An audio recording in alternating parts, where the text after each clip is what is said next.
Hey, hey, hey. Happy Tuesday. Come on in. Pull up a chair. The Gaming Gang Dispatch is in the air.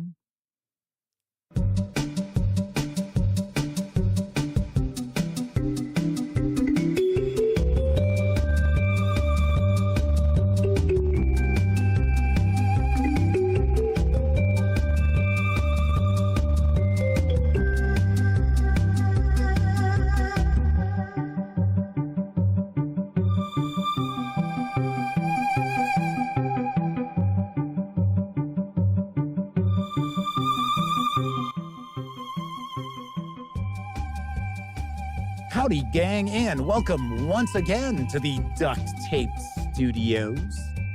I'm Jeff McAleer, your host, here at the Gaming Gang Dispatch, brought to you by, incredibly enough, thegaminggang.com, of which I happen to be the founder and editor-in-chief. So welcome aboard, everybody. Tonight is Tuesday, May 14th, 2024. This is live show number 1055.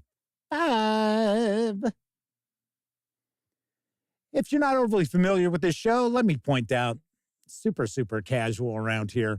Just hanging out, talking about the latest in tabletop gaming news, and then I'll usually pontificate on a topic related to our hobby, which is what I will be doing tonight. But of course, we are certainly not invested in any heavy mental lifting by any stretch of the imagination, just hanging out, having some fun. Now, of course, when you're not watching videos on the Gaming Gang channel, be sure to visit thegaminggang.com for all the latest in tabletop gaming news, reviews, and a whole lot more you are not going to find here on YouTube. You know the drill. Get your geek on at thegaminggang.com. Lastly, this is a live show, so that means there is chat available. Now, it's not on screen. One of the ways I keep some of the more unusual commenters at bay, and you must be a subscriber to the channel for at least an hour before you can take part in chat. Yet another way I keep some of the more unusual commenters at bay. But if you want to say howdy, maybe you got a question, comment, by all means, chime in. I will do my best to respond. Now, first out the gate tonight was our good friend of the show, the Madman. Yes, he is also one of our chat moderators. Tesco Love, Roger Perdome, Semper Buffo, Lord Cost 2000, and Mark Dandy are all chiming in right at the start of the show.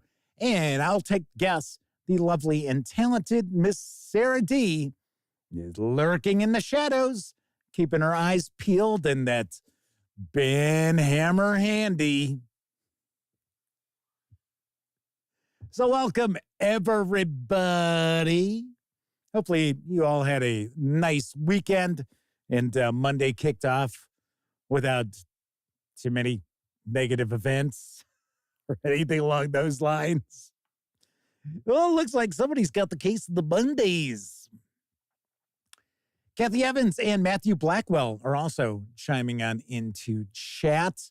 Very nice. I actually popped up a few videos over the weekend, actually over the past few days. I've got more on the way as well, but I did get some reviews out there. If you have not had an opportunity to check them out, one of them was Salvage Union. Yes, the workshop manual, which is essentially the core rule book. And give it a thumbs up. Check out the video. I'll tell you a bit about the game. I've got some reviews of adventures coming along as well for Salvage Union. Wow, I just blanked on it. I almost said Workshop Union. I'm like, no, wait a second. Hold on. That is not the name of the game. It's like, oh, where are you going, man? Yes, and Sarah D is with us tonight. All right, let's jump on into the news because after that, I am going to discuss if it's important for you to have a session 0 when starting a new role-playing game campaign or when you're first sitting down and getting ready to jump into a new role-playing game, maybe with a new group. We'll be talking about that after the review I'm sorry, after the news, because I was just saw Stephen from Roll for Combat popped in and said they saw the review for Battle Zoo Bestiary, Strange and Unusual, and you liked it. Why did you think I wasn't going to like it? Don't you have confidence in your product, Stephen? Jeez. Kabuki Kid is with us. Double K's in the house. As is Kevin R. Smith. In fact, I know the background's intentionally blurry, but I do have Strange and Unusual right here behind me. Ta-da. Yes, there we go. There we go. Matthew Blackwell says tonight's going to be a busy night. They're putting in each and every spell from Basic Fantasy into Foundry, including all the supplemental classes. What a task. I would hope you're going to be saving that, Matthew, and then making it available to the community. I think that would be pretty cool, right? If you're going to put all that work in, you might as well share it, right? Wouldn't you think? Melwinius from York is also with us. All right, anyway, when I'm finished up with the news, not the review, I swear this is only diet soda here. I promise. When I finish up with the news, we will chat about Session Zeros. Will GM for Food, The Badger, and Sean O'Donnell are also clocking on in. All right, on to the news tonight. Columbia Games is bringing the block game Victory in Europe back to print. Here's what I know. Victory in Europe is a game covering the Second World War in Europe from 1939 to 1945. One player commands the Axis powers, the other the Allies. I should point out you can play it with 3 players. One player actually takes on the Soviets. Players maneuver their armies on an area map of Europe, fighting for control of key victory cities and critical resources. Air, naval, and ground units are all involved. Battles are fought when enemy units clash in the same area. The early war, 1939-1941, is driven by the Axis, but gradually the Allies become stronger and usually take the initiative by 1943. However, the game need not unfold exactly like history. The French may survive 1940. The Germans may invade Britain. Germany may attack Russia in June 1941 or attack earlier or later or not at all. The Soviets may attack Germany first, which was likely their plan. The USA might enter the war in 1942, perhaps earlier, perhaps later. They didn't say they won't enter the war, so I guess that is a given. All these decisions are made by the players, influenced by diplomatic events that are controlled by game events. Invading neutral countries such as Norway or Belgium has consequences. Victory in Europe is for 2, or as I mentioned, 3 players. It's for ages 14 and up, plays in around 3 to 4 hours. And it does carry an MSRP of $89.98. And this is one of the Fog of War games that Columbia Games has made famous. They're block war games. So keep that in mind. I like their block war games. I think the first time I found one of the block games and played was at Gen Con. I was at Gen Con, Elliot and I went up there, and I forget, I think Elliot was playing in a Magic tournament, because I did one Magic tournament, and that was it, ever. Elliot was doing something, and I had time to blow, and there was an area that was set up, and being a big American Civil War buff, I saw Sam Grant, which is the title of one of the Columbia Games block games. And so he was like, hey, you want to learn to play? And I was like, sure. And then I smoked them like a cheap cigar.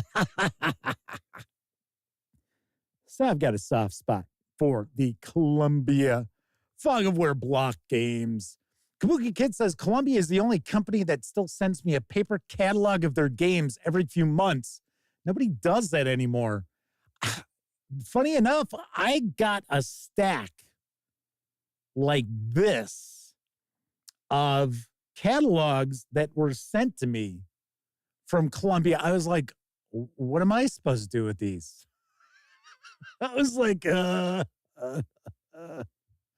like, huh? It's like, okay. It showed up with, I think it was Harnmaster, if I remember correctly. Hey, speaking of Harn, next month is going to be Small Publisher Month here at the Gaming Gang, and I will be sharing some Harn reviews. Ooh, so stay tuned for that. Yes. Chuck Terrell and Michael Connor are with us in chat. Let's see. Will GM for Food says they'd like to see a variant where Harn World invades France. Tesco Love says they're a sucker for block war games. There's just something nice and tactile about them. You know, I actually really like Sekigahara from GMT. It's not blocks like the GMT, or I should say, like the Columbia Games blocks, but it is similar, and it is an excellent game as well. Will GM for Food says they've liked Columbia Games ever since Dixie. Sweet. Russell Higgins is joining us. Good to see you, Russell. On to our next news piece. The Call of Cthulhu campaign, the Sassoon Files, has a second edition, which is up on Kickstarter. I've got the scoop from the Sons of the Singularity. Her and the Pearl of the East, a 1920s Shanghai campaign for the Call of Cthulhu role-playing game. The Sassoon Files, second edition, is a set of scenarios and campaign resources for Call of Cthulhu's 7th edition tabletop role-playing game set in historical 1920s Shanghai, an international city of intrigue, style, and violence. The Sassoon Files will include the history of Shanghai and some of the primary factions that competed for influence and power. The communists and the nationalists who played a game of deadly cat and mouse, the Jewish tycoon who provided succor to refugees, the triad societies who competed to provide vice for the city's residents, the Japanese who were moving closer to invasion. The Sassoon Files will also explore the secret history of the mythos and the local factions who sought to exploit that which could not be fully comprehended. The bon vivant, Victor Sassoon, or Sassoon, I should say, trades correspondence with Dr. Henry Armitage. They share a common goal and modus operandi. Victor fights to keep his empire safe, but he also fights for a Shanghai free from mythos influence. Victor has gathered around him professors, detectives, criminals, and other problem solvers to mount a defense against a rising tide. The Sassoon Files second edition will be released as a PDF as well as a hardcover book. It will include at least 7 scenarios and will be at least 325 pages long. It is modular in design, so you can play as one-shots, as a campaign, or you can integrate this into other classic Chaosium campaigns. Lore sheets provide investigator backgrounds, tying them to the setting, plus 20 pre-generated characters, historically accurate maps, and immersive handouts. There is a short Kickstarter video, so let's take a peek.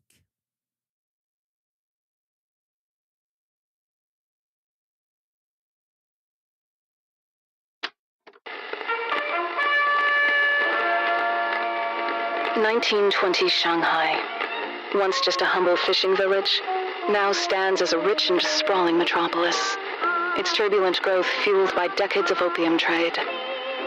Chinese and foreign residents enjoy one of the most metropolitan, international cities in the world. At night, revelers flock to jazz clubs and vast entertainment centers, such as Shanghai Great World.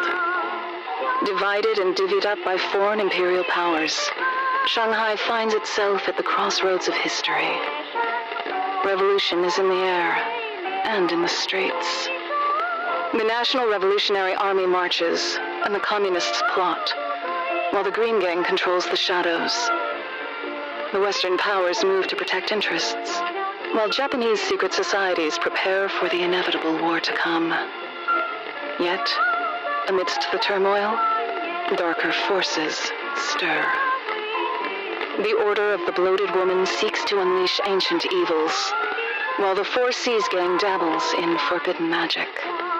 And the enigmatic three-star mound tribes, descendants of otherworldly beings, hold secrets that could change the fate of humanity. But hope remains, for three figures offer paths, divergent yet intertwined. Victor Sassoon, leader of the Bon Vivants, beckons with promises of a vibrant, free market Shanghai. Bigir Du, infamous boss of the Green Gang, offers wealth and power to those who dare to delve into the occult. Zhou Enlai, commander of the Communist Party's special forces, seeks allies in the fight against invaders from beyond the veil. In a city where alliances shift like shadows, where danger lurks at every corner, the fate of Shanghai hangs in the balance. Investigators, your path to adventure takes you through Shanghai, Pearl of Asia. What deeds and dark secrets will you encounter on your journey? The Sons of the Singularity presents The Sassoon Files, 2nd edition.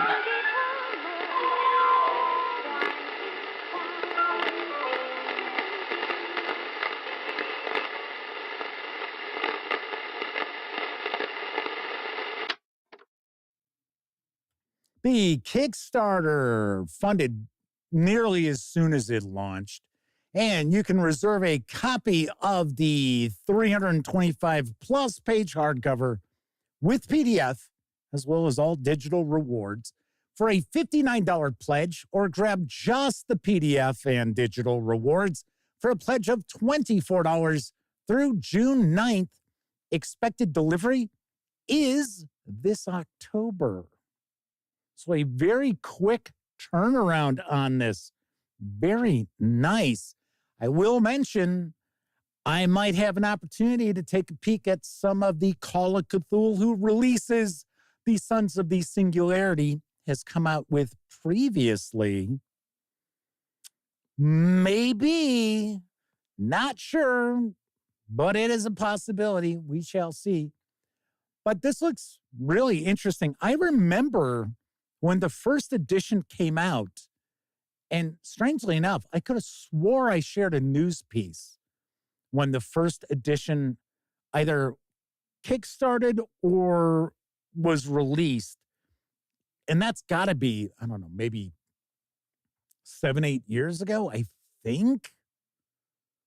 And then it was weird because I recognized the title and the theme of the campaign. And then I went to go take a look to see, well, where's the news story on thegaminggang.com? And there wasn't one. I was like, well, then how the hell did I know about this? The first edition. Like, weird. Flaming Heron is with us in chat. And yes, I do see it's a theme in chat right now, talking about Vidal Sassoon.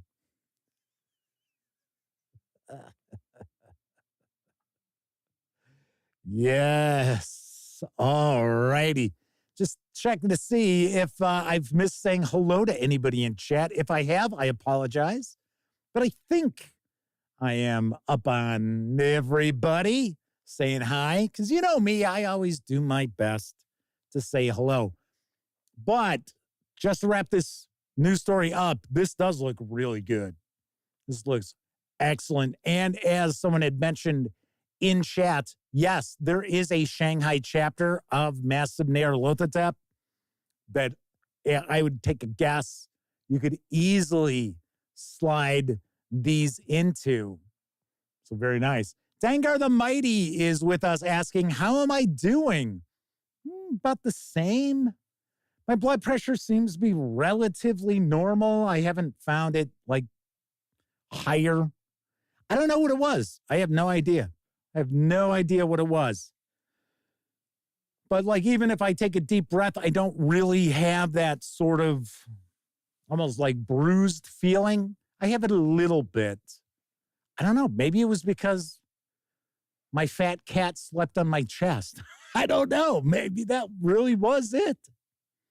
Pretty weird. Pretty weird. On to the next news piece. Tales of the Valiant is out in PDF. That's right. The Player's Guide and the Monster Vault have arrived in PDF from Kobold Press. Here's the latest. Tales of the Valiant is a Black Flag role-playing game from Kobold Press. Gather your friends and journey together across a labyrinth of worlds in search of adventure. Join the ranks of the Valiant. Every adventure needs a beginning. Start your own tale in an infinite universe of high fantasy adventure with the Tales of the Valiant Player's Guide. Within these pages, a trove of knowledge lies ready, waiting for the Valiant to claim it. Make your own unique and legendary hero with a new lineage and heritage system. Select talents and backgrounds that make your hero truly stand apart. Master improvised spellcasting and martial abilities to ensure every hero stands tall in a fight. Explore new downtime, exploration, and social encounter rules to expand your game beyond the dungeon. Learn a streamlined 5e-compatible rule set with unique mechanics to increase both risk and reward. Then, of course, we have Tales of the Valiant's Monster Vault. The Monster Vault contains over 400 monsters for the Tales of the Valiant role-playing game, and all the guidance you need as a game master to run encounters with those monsters. In this book, you'll find classic fantasy monsters such as ogres, dragons, water elementals, and giants. And let's not forget kobolds. New monsters suitable for any fantasy or science fantasy world, such as ambush hags, virtuoso liches, fey guardians, mechadragons, and robots. New terrors from the ever-corrupting void, such as voidlings, star crows, crimson jellies, and the mighty void dragon. The Monster Vault also contains all the information a game master needs to create encounters with monsters, including monster roles and tactics. And it includes optional rules for Game Master Doom points and for characters wanting to harvest monsters for unique crafting and spell components. The 387-page Player's Guide PDF and the 387-page Monster Vault PDF can both be had over at Drive-Thru RPG for $34.99 each. I think it's kind of funny that they're both the same page count exactly, at least according to what I've found. Now, of course, you can still pre-order the hardcover books for $59.99 each, and they are expected to ship next month. Very nice. I know a lot of folks were very excited. I hope Wolfgang Bauer and the folks over at Kobold Press send along a copy. I would definitely like to check this out. Now, I pointed out before that I was surprised that it wasn't as different, at least looking at the alpha, as different from 5e as I thought it would be. Something else that's kind of thrown me a little bit is I would have thought that Kobold Press would have really kind of doubled down on the Midgard setting, that, hey, this is our home setting, because it's all of their adventure releases come out and they are set in Midgard. But of course, you can drop them in just about anywhere. But now with this labyrinth that they've got, where it leads to all these different planes and things, including Midgard, it looks as if they might be backing off of Midgard. I don't know. But I got to say, I really like Midgard. So I would like to see Kobold Press continue to focus on that as their home setting it almost feels like this labyrinth idea is kind of to make sure that they entice the 5e D&D players in. I don't know. I do not know. But I am very curious about this, and I hope it's great. I really do, because I really like Kobold Press. And if you've seen any of my reviews for any of the various different Kobold Press releases, they usually get very positive reviews. So there is that. There is that. Travis Williams is hanging out with us. Let's see, I thought I saw someone else sneak on in. Flaming Huron, another of our chat moderators. I think I said hello to Flaming Huron. If not, howdy, Flaming Huron. And 245 Trioxin. I might have missed 245 Trioxin. That is who I think I might have missed saying hello to. So, howdy, everybody. Welcome aboard. Looks like chat is rocking and rolling tonight. Will GM for Food says, I do like Midgard better than Golarion or Forgotten Realms. Yeah, I'm kind of with you on that. And it's kind of weird because even with all the content that's out there for Golarion by way of Paizo Inc., it just sometimes doesn't feel organic. It's just kind of strange. And I like Midgard's got kind of a dark vibe to it. I love the underworld. I really do. I love the underworld, and the Ghouls adventure campaign is excellent. Sadly, it's only 4.5e.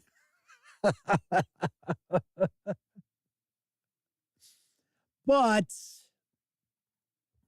I was going to say, there's just something about Midgard, and the Midgard setting book is really well done. And I love the various different nations. I love the breakdown that we get of the different nations. If you've never checked out Midgard, I do recommend it. I recommend taking a peek. Travis Williams says their favorite setting is Dark Sun. Well, you won't be seeing that again. So sorry about that. Dengar the Mighty says they are a huge Cthulhu fan. They're going to be backing that new edition of the Sassoon Files. Well, I just shared a news piece about it. So if that helped change your mind, let them know. 245 Trioxin says that Tales of the Valiant feels like a safety net for when WotC screws up 5e. Maybe I keep getting people emailing me asking me, why don't I do a video talking about how Wizards of the Coast is completely screwing up the 50th anniversary of Dungeons and Dragons? And I'm sort of like, really though? I mean, I don't dislike the people at Wizards of the Coast. I dislike the people above the people at Wizards of the Coast who do not want legitimate reviews of their products and want to punish reviewers who provide legitimate, honest reviews of Dungeons and Dragons products coming from Wizards of the Coast. They only want sycophants. That's it. Travis Williams says, Wizards of the Coast can kick rocks. Yes. All right, moving right along. Got another Kickstarter to talk about. That's right, because Northwind Adventures has a Kickstarter currently going on for a trio of Hyperborea adventures, and it is called Modulistic Terror. And here's the latest. 3 new adventure modules for Hyperborea. We have Oblation Slab of the Heptomancer, an adventure in Hyperborea for 4 to 8 characters of 5th to 7th levels. Abductions and murder for many months, small villages and farmsteads along the eastern coasts of New Vinland and up the river Meblit as far as north as Bogrest. Come on, it's these fictional people, places, and things. I'm going to mispronounce this stuff. because it's just not real. It's not that important. Anyway, they've been plagued by swift and deadly attacks. The few surviving witnesses describe a vicious band of Viking berserkers, led by a giant of a Viking and a beautiful Celtic woman, descending without warning in their sleek longship. They seize victims, some scarcely older than children, loot and burn homes, and slay any who resist. Oh, I'm sure there's other shenanigans that they're up to. Rumors of these raids have reached your ears as tales spread through mead halls and taverns as far distant as Cromerium. Tensions are high in New Vinland, and the Jarls eye their neighbors warily, speculating upon the identity of the raiders and placing the political stability of the entire region at risk. Attempts by Celtic and Viking chieftains to suss out these malefactors have thus far been fruitless, but your party has now become privy to information that could put a stop to these murderous slavers.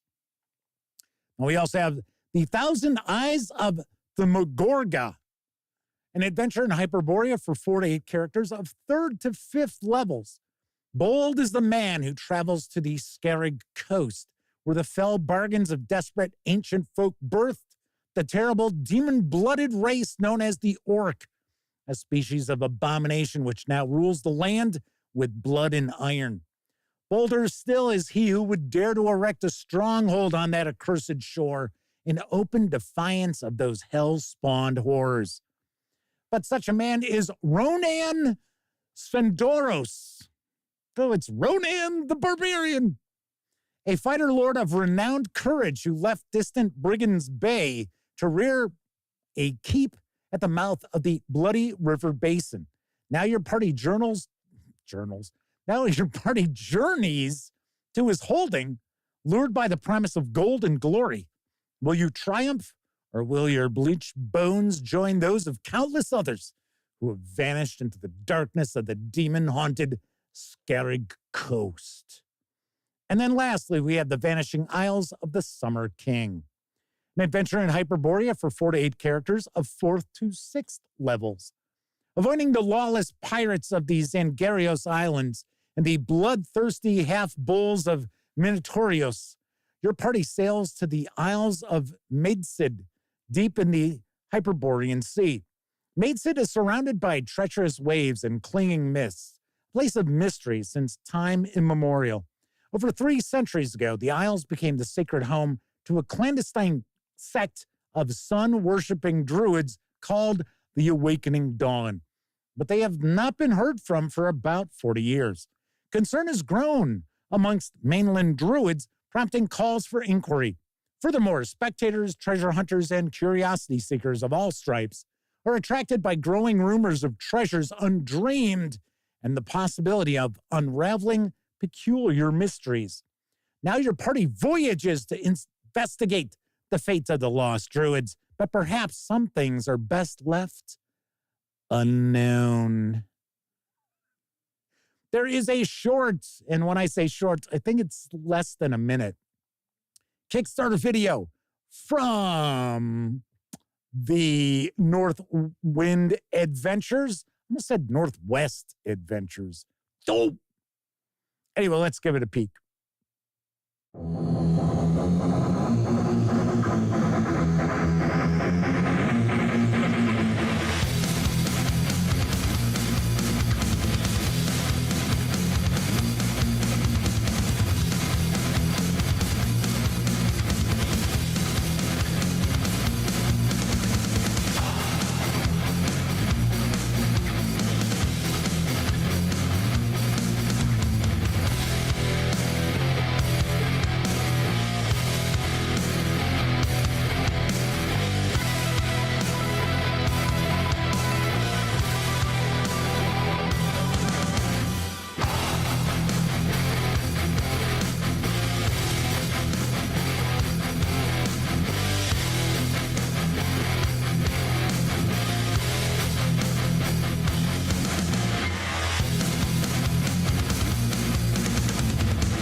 You can score all 3 adventures in print and PDF for an $85 pledge, or grab just the PDFs alone for a $25 pledge through June 11th.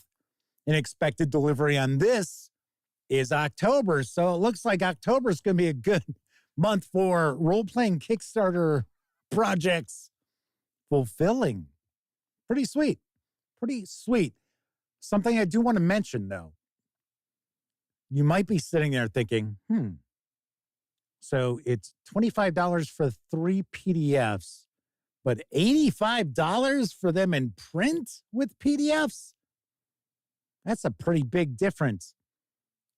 Keep in mind, 2 of these are going to be hardcover books. One will be a softcover book. I'm going to take a guess. It's probably going to be saddle stitched.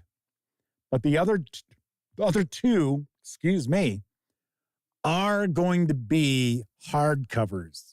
So that is why you see that pricing. Yes. Kevin King and Lenny Blade are both with us tonight. Welcome back. Good to see you. Game Cat's also popping on in. Flaming Heron says, speaking of Conan, just had them thinking of a Kickstarter called Barbarians from Conan to He-Man. Yeah, if I remember right, I think it's a book. Because I could have swore I heard of it, or I got an email about it, something like that. Melvinius from York says, thanks for pointing out the new adventures. They would have missed them. Yes, we've got new Hyperborea stuff.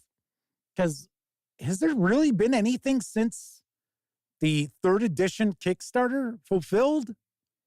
I don't know. I don't think so. I mean, there may have been some PDF adventures. I don't know. Anyway, I like Hyperborea. I think it's pretty cool. I especially like the subclasses. I think the subclass system is very cool for an OSR type role-playing game. Flaming Heron says, it is indeed a book. Very cool. Nice. All right, final news piece. The Cohorts Cthulhu Tactics Adventure Wargame Quick Start. Say that 5 times fast. I couldn't even say it 1 time slowly. Is now out in PDF. And here's the skinny from Modiphius Entertainment. Fight the cults of the Cthulhu mythos in the hidden war across the Roman Empire. An adventure wargame in range of 28mm scale heroes and monstrous mythos miniatures. Discover the world of Cohorts Cthulhu and adventure wargaming. In this prologue, take on the role of a Roman centurion and his cohort as they are ambushed by monstrous mythos creatures. Learn as you play with each of the 3 scenarios, neatly introducing you to the fundamental mechanics of this quick-to-play solo and cooperative game. Gotta be honest, I did not know Cohorts Cthulhu, the miniatures game, Tactics, was solo and cooperative. That I did not know until I read this. Previously, not just now. Learn the core rules to the Cohorts Cthulhu Tactics Adventure Wargame as you play. Play from the moment you open the book with 3 introductory scenarios. It includes rules for Roman legionnaire recruits, auxiliary archers, and the heroic centurion Marius. It includes rules for a sample of mythos creatures, including servitors, ghouls, and the Chosen of Mormo, plus the dreaded Teufelsschund. It's a guess there. Discover and defeat the AI enemy Mendaxius and their eldritch plans. Try out the game with any 28 to 32mm hero and monster miniatures you have on hand. Or, of course, you can use the official Cohorts Cthulhu heroic miniatures. Prepare yourself for the hidden war. Whereas Achtung Cthulhu 2D20 is the secret war. The Cohorts Cthulhu Tactics Adventure Wargame full rulebook contains a deep, engaging narrative campaign, alongside a range of miniatures from across the Roman Empire and the forces of the Cthulhu mythos. So you're going to want to stay tuned for that. But this 32-page quick start PDF is absolutely free over at Drive-Thru RPG.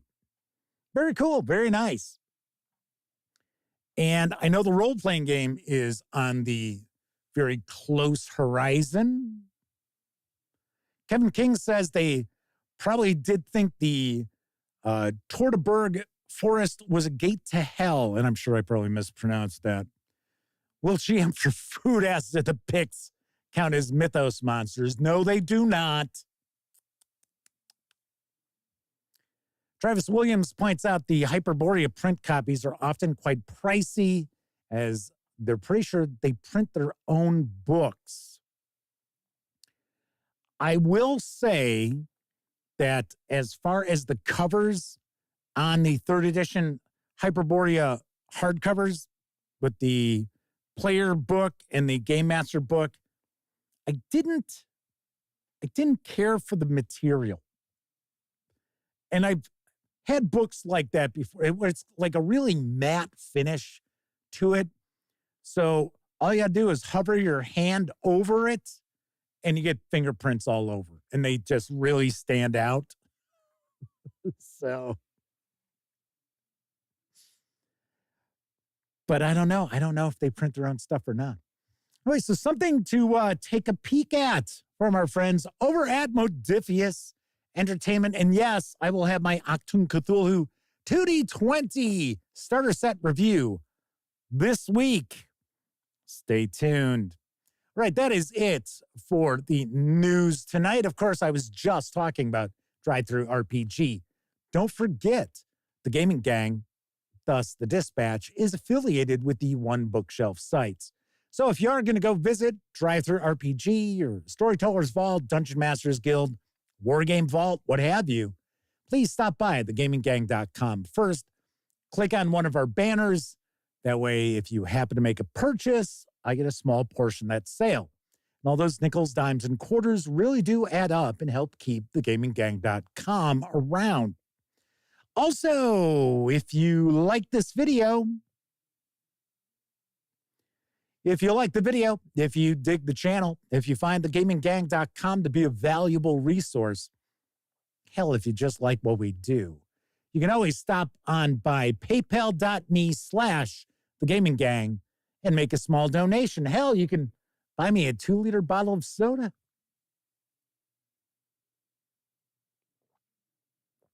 Refreshing. And of course, big thank you to all of you out there who utilize either the banner ads and or visit paypal.me/thegaminggang. And there are some folks out there who stop by and make not so small donations. So you know who you are. All righty. So real quick, we'll take a peek to see what's going on in chat, and then we're going to get to tonight's topic. Dengar the Mighty says they backed a recent Kickstarter for a modern Cthulhu scenario that is a little over a week to go, called Ice Caves of Mount Fuji. Cool. Kevin King says one of their Hyperborea ribbons fell out. It made me sad. Well, that's not good. That's not a good sign. Matthew Blackwell says they just got the Castles and Crusades Player's Handbook. Love the Siege engine so far. Yeah, it's cool. I think it's pretty cool. If you're looking for more modern mechanics, but still the old school vibe, yeah, most definitely. I most definitely recommend Castles and Crusades. And you still get a good amount of character options going on. And I think one of the things that makes it unique and also somewhat difficult for some people to understand is the fact that you've got those different attributes where you have the challenge number, your difficulty class, whatever, I forget what they call it, will change depending on if it is one of your featured attributes. And humans get to feature 3, and demi-humans and other species only get 2 because they had all the other goodies from their species. And how some people are kind of like, well, wait a second, hang on. So it's got to be 12. It's 12 if it's one of your primary attributes, and then it's 18 if it's easy way around it. Kabuki Kid says challenge rating. Yeah, I think that's what they call it.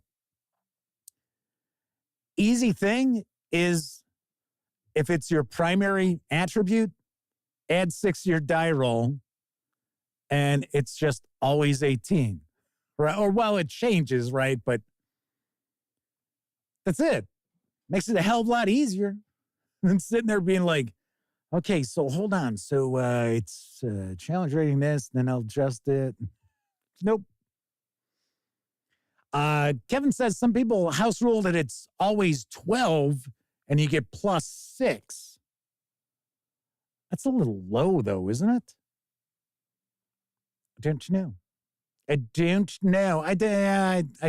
Actually, Kevin might have it right. Oh, Kevin R. Smith says, or what Jeff said. Yeah, I was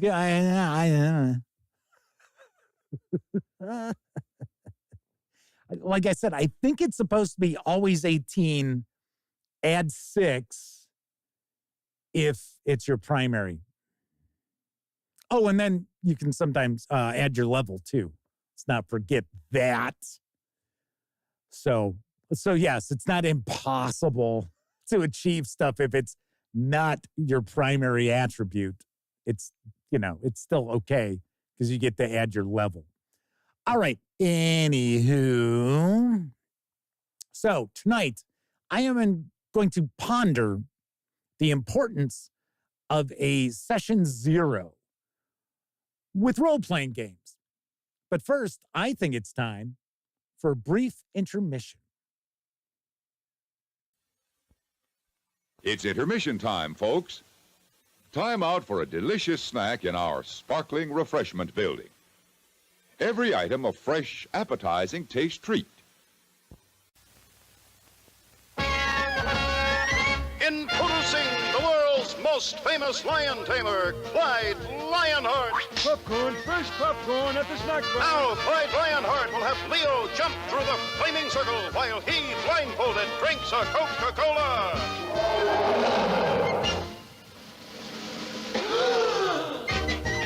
Coca-Cola, ice cold Coca-Cola at the snack bar.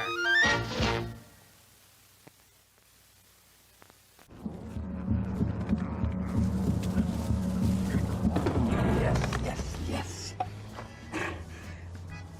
Oh, hi. I suppose you're wondering what an A-list celebrity like me is doing in a place like this. You must know, I'm saving the world. Oh, hi, Beth. Yep, saving the world again. Did you know that 40% of all the food produced in the United States is thrown away? That means everything that went into that food, the pesticides, the water, the land, was all for nothing. Just look at this perfectly good food thrown in the trash. The pizza with extra Cheerios, these goldfish and Band-Aid tacos. And just look at this perfect trash burger. This pasta dog looks delicious. You don't have to dumpster dive like Ed Begley Jr. to save the planet. Fight food waste by shopping smart and using what you buy before it gets trashed. That's way better. Ooh, arugula. Do your part and find out other world-saving tips at betterthaned.org. You tried that SK sausage lately? Nope, don't reckon I have. Tastes like Grandma's. You don't say. Yep, best I ever ate. Right, boys. Nothing in the world is like the good old down-in-the-farm flavor of SK sausage. Mm-hmm. What a variety. Like tender, lean SK farm-style sausage. Oh, with waffles? Or mildly spiced SK breakfast links. With scrambled eggs yet? Or full-flavored SK country style. With toast and jelly? Yeah. Or extra spicy SK Dixie made. With sunny sides ups? Or SK pork and bacon sausage. That's pure pork blended with tiny morsels of SK bacon. You know, SK sausage is made up to a standard. It's not made down to a price. Right. And that's awfully important when you're looking for real down-on-the-farm sausage flavor. And you know what? What? I'm going to tell Grandma to buy some SK sausage and taste the difference quality makes. I can get you Wilkins coffee for a price. I wouldn't touch it. There's no future in an attitude like that.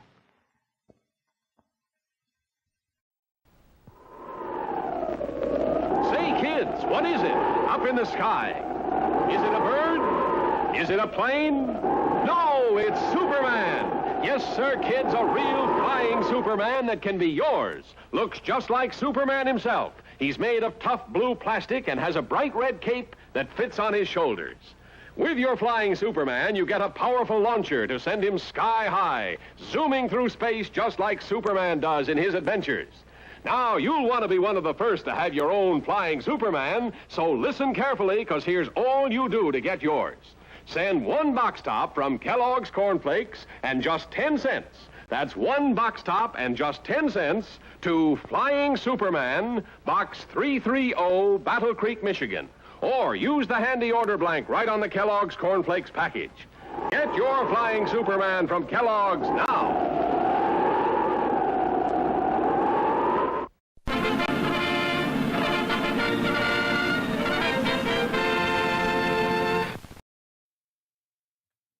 I understand those SK Meats commercials were filmed live, right? You can tell that comes from a kinescope.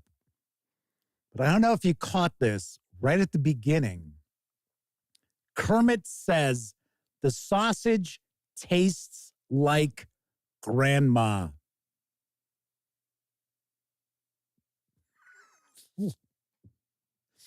And then just a moment later, he can't, and it's actually Jim Henson's voice. He's forgetting his line, and then the woman has to jump in. But I thought that was just, what? Yeah, that sausage tastes like grandma. Okay, a little motel hell going on there. Man says that their dad grew up in Battle Creek, Michigan. Oh, so he didn't even have to send away for that flying Superman. He just walked over and got one. Flipped him a dime, said, here's your box top. Give me that flying Superman.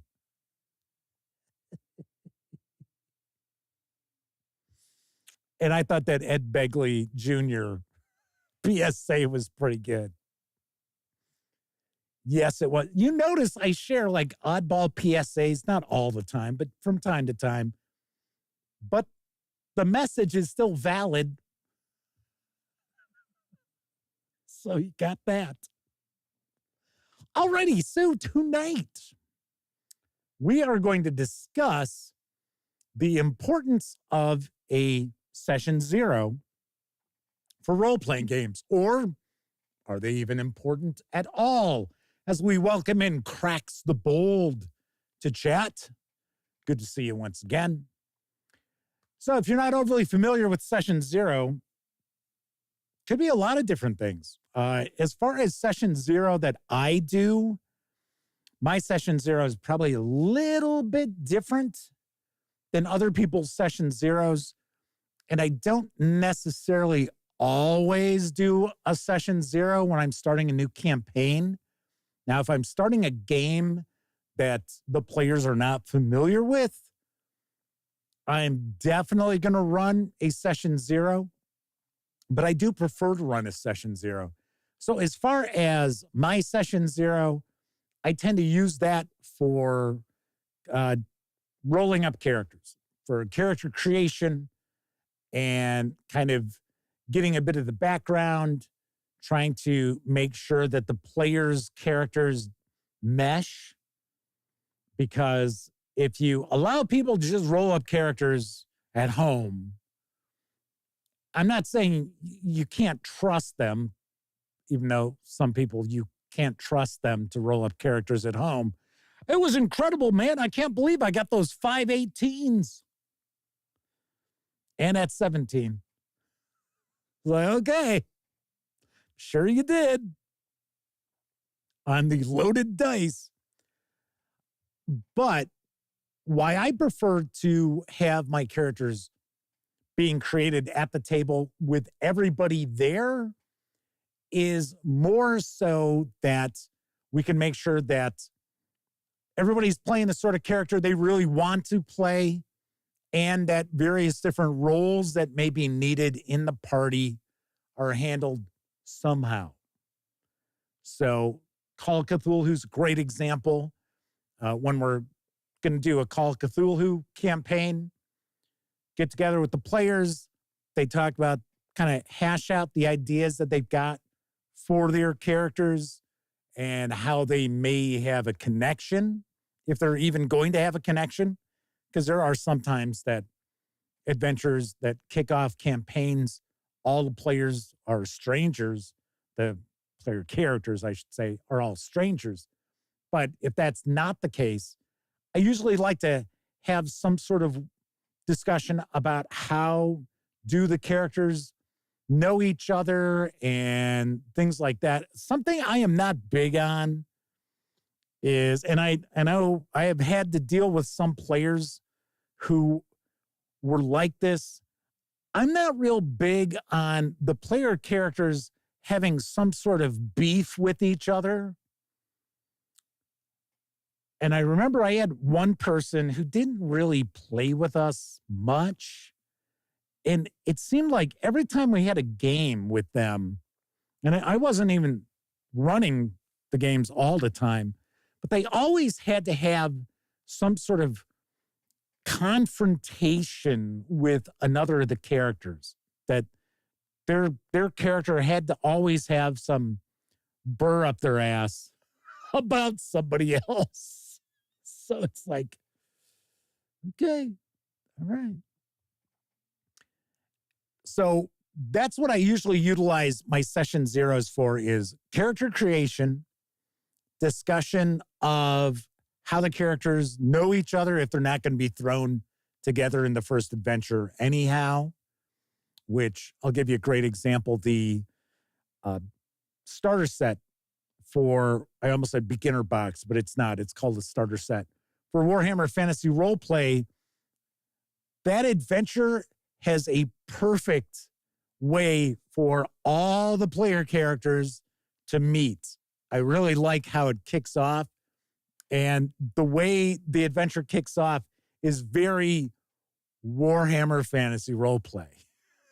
If you're familiar with the starter set, you know what I'm talking about. Seamus Todd and Daryl Arrett are joining us. Seamus says, so your ex-brother-in-law doesn't show up with his pre-rolled half-dragon to play in your low-fantasy, gritty, humanistic campaign. Yes. Your ex-brother-in-law shows up with the half-dragon character to play Harn. It's like, okay, sure. Dangard the Mighty says, I do my session zero to mostly try and get all my players on the same wavelength and make sure that their plans for characters fit the game I am planning to run.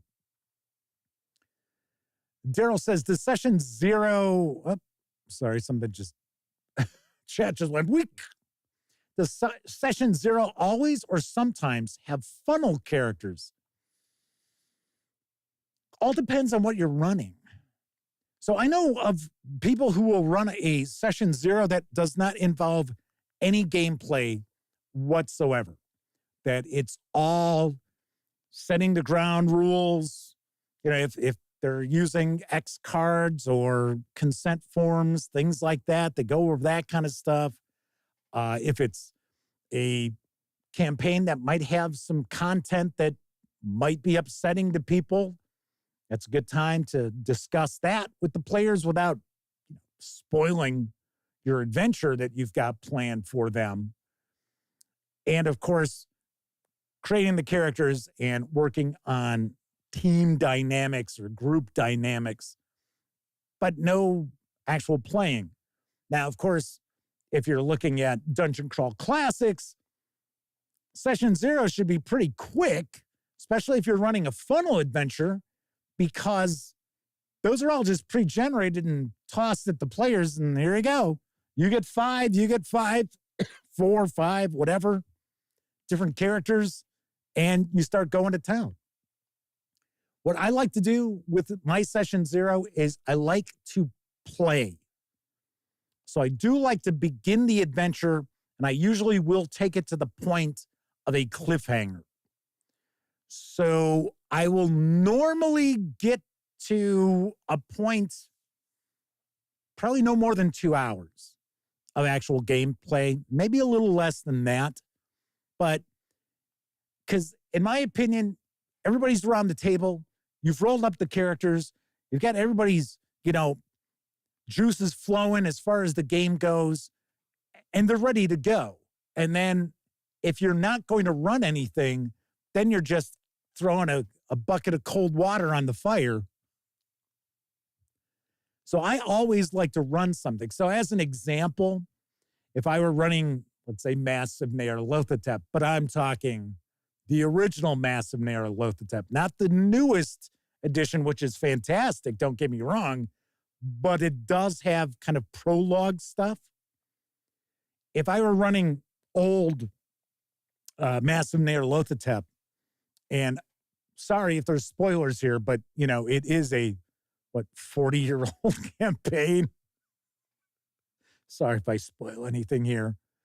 I would run it to the point where the players have gotten into Elias Jackson's room, or Jackson Elias's room. Why did I say?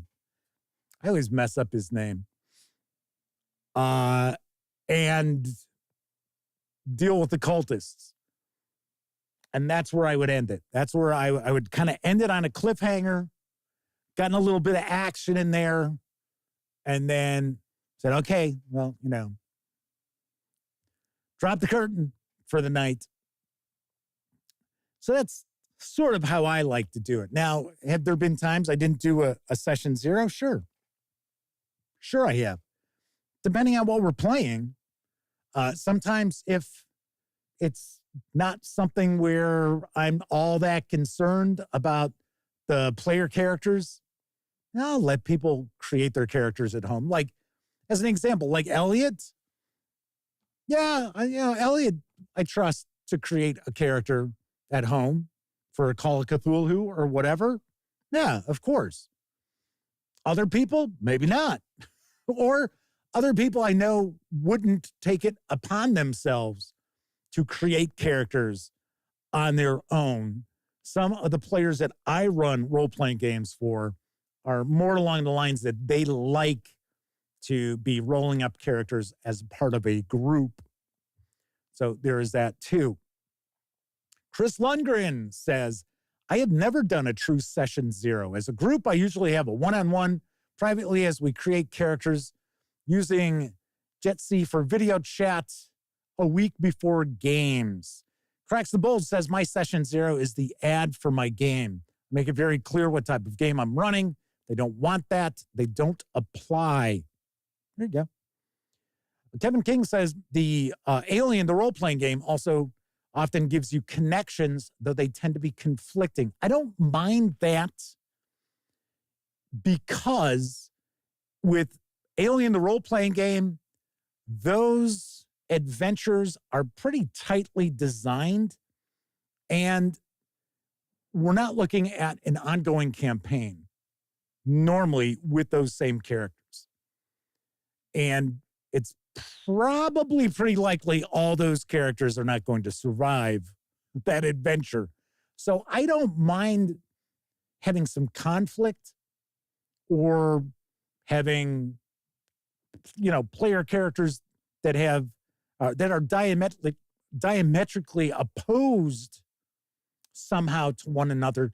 That doesn't bother me too much. What I don't want is people wasting valuable time at the game table with bullshit role-playing, beefs with fictional characters. It's kind of like, come on, really? It's like, really? You guys are trying to decide if you want to use that ancient mythos tome to try to revive this mummy, and now you're going to spend time bitching at each other? No, No thanks. Let's see. Kevin Thorpe is hanging with the gang tonight. Just had a session 0 in their Space 1889 basic role-playing mashup campaign, rolled up characters, then got straight into it. Yeah, I agree. If you can get the character creation done quick enough, and of course, there are games out there that just are not going to allow you to roll up characters for a group of 3, 4, 5 players in an hour. It just doesn't happen. But a lot of times, most games, especially if the players are familiar with the mechanics and the character creation process, you can get through it.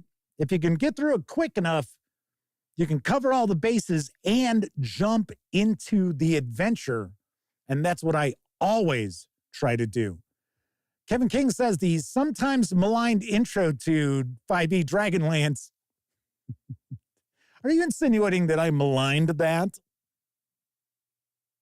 Not the intro, just the whole thing. Plays out like a session 0. Character development, meet and greet, and a minor combat at the end. Chris Lundgren says, at a convention, I would think pre-made PCs laid out on the table would work best. At least that's what I would think. I've never seen people create characters at a convention. I've always seen pre-gens. Only thing I could possibly think of is if you were just rolling up level 0s for Dungeon Crawl Classics or something along those lines, maybe I could see it creating characters, but anything else, it's always pre-gens. Well, Jam for Food says, what if your group is all chaotic evil in real life? Then I wouldn't be playing with them. I probably would not have them as friends. Rogue Thinker has popped on in. Good to see you. Sean O'Donnell says, doing Abomination Vaults. They wrote a quick doc for people to read, and that reduced the number of questions and helped people build their character concepts so we could show up on the day ready. Most of the Pathfinder adventure paths will have a player guide. It's a free PDF, can be downloaded. It will also, on occasion, include new archetypes, new backgrounds. It usually has backgrounds. And it will kind of give the players a bit of an idea of what the gist of the adventure is, at least to kick off.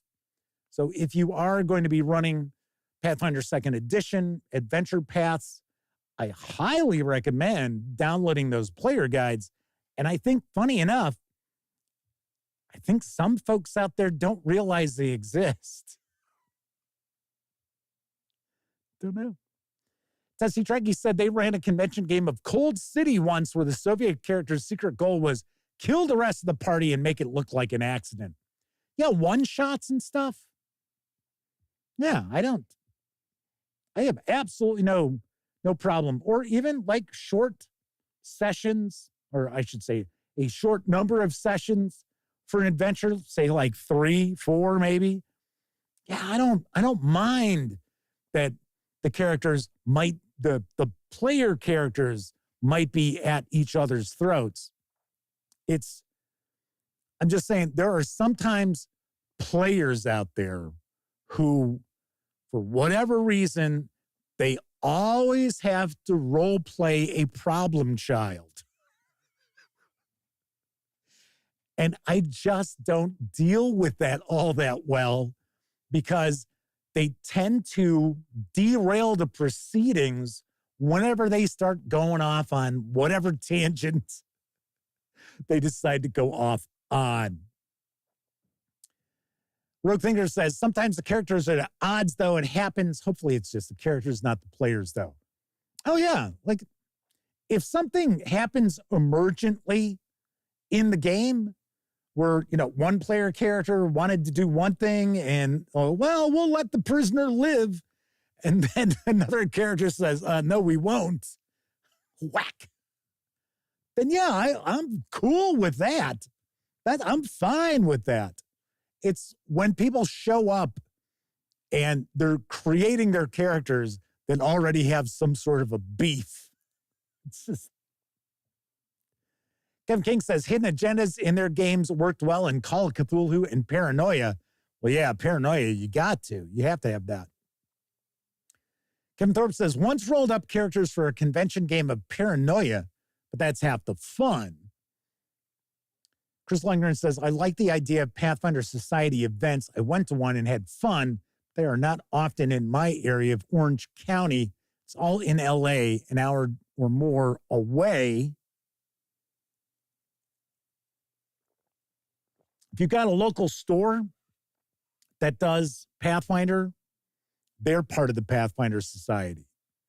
So I would say ask at your local game stores if they do that, if they run Pathfinder adventures, because sometimes game stores aren't real good about announcing what they have in their stores. So it is possible they've got a table or two that is running the latest Pathfinder Society adventures, or even Starfinder Society, and they just don't make a big deal letting people know. So I understand if you're like looking at Paizo and Paizo's like, oh, here, click on our list of stores. Not every store is probably going to be on there. Kevin King says, yeah, I tried getting into Pathfinder Society in Appalachia. Still waiting for that first game.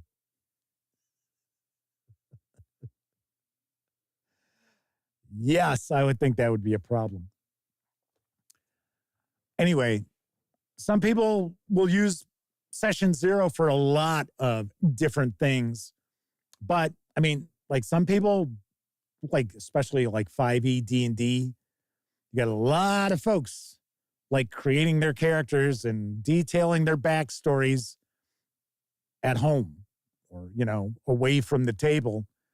And a Session Zero there is more along the lines of making sure that everybody's on the same page, explaining what's going to go on in the campaign. Once again, discussion of X cards and things like that, safety tools, of course. Anywho, but I think for a lot of people, I think their Session Zeros do not include actually starting the game. And in my opinion, I think that's a mistake.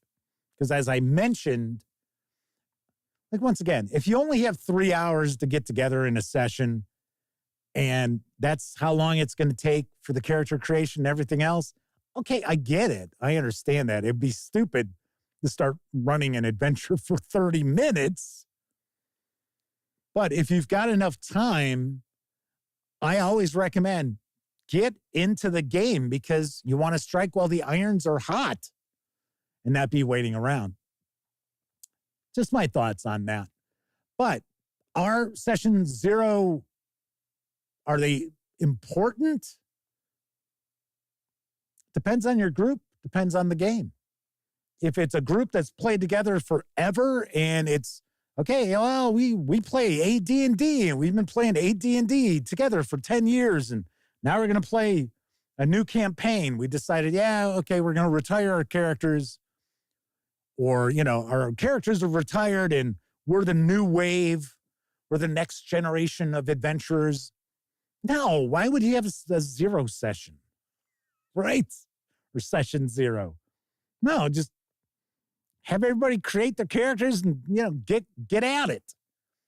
But if it's a game that people aren't overly familiar with, or if it's a group that doesn't really play together too often, it's a new group, it's a new game master taking over, or a new game master introducing a new game system, yeah, by all means, I would recommend to have a Session Zero, even if it's only for the character creation and to jump on into the adventure while everybody's already excited about it. They just rolled up characters. Tessie Trekkie says, I'm just doing what my character would do as the thief robs the party. No. You're just a, well, I'm going to paraphrase, asshole, get out.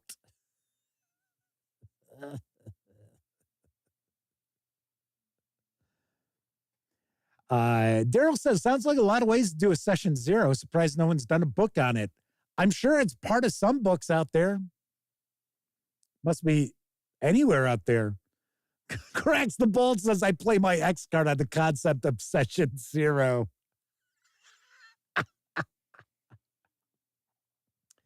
Flaming Heron says, if someone can't make a session 0, I'll happily give them a one-on-one session to help them make characters and decide how to introduce them into the game. Yeah, of course. You make concessions for your players, as a good game master should. Let's see. There's some discussion of a website that lets people list signups for role-playing games that Kevin R. Smith is talking about there. Chris Lundgren says, I think it's a good idea when you change to a new game. I've convinced Chris to try that. It just makes sense. It just makes sense. And one thing you can do in a session 0, if it's a new game system that you're introducing, like say your players play 5e and you've convinced them to give Traveler a try. Not only are you going to create your characters, you're going to introduce to them the core mechanic of the game. Rolling 2 6-sided dice. There you go. Ta-da! Yes, I know there's more to it than that, but that is effectively the core mechanic. So it's not a bad idea if you are introducing players to a new game system to print out or email a PDF or just, a Word document where you can copy and paste some of the core mechanics of the game so they can take a peek at that and be like, oh, okay, so I get it. Oh, so I'm learning how to play this Dungeons and Dragons game. So I need a 20-sided die. So I always want to be rolling high on the 20-sided die. Okay, I get it. Oh, a 20 is really good. 1, not so much. All right, I got that. Kabuki Kid says, I think session 0 just happens naturally, even before it was written about. We did them in the 80s. Yeah, I mean, nobody ever called it session 0. It was just, we're starting a new campaign or starting a new game. Yeah, we all kind of did that. Matthew Blackwell says session 0s are helpful, I think. You can help form a team out of your players before the adventure begins. I think that is a really important aspect of the session 0, is to make sure that the bases are being covered. And if they're not, then you got to look at introducing an NPC into the mix or something like that. Because you want your players to be, dressed for success. You don't want to sit there and be like, oh, well, you guys don't have a healer. Oh, well. Tomb of Horrors, here we come. Get ready, everybody. No.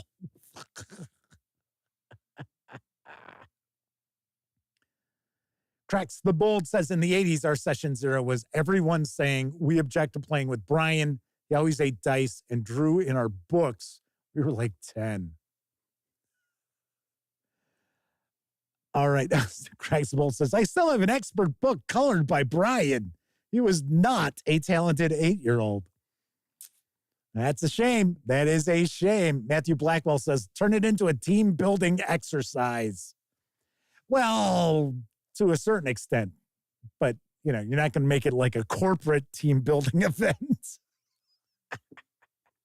All righty. So that is it for this time out. Do want to mention, stay tuned. Tomorrow, I will have my review of the Pathfinder Remastered Monster Core. That's right. Stay tuned. I will have that up early tomorrow.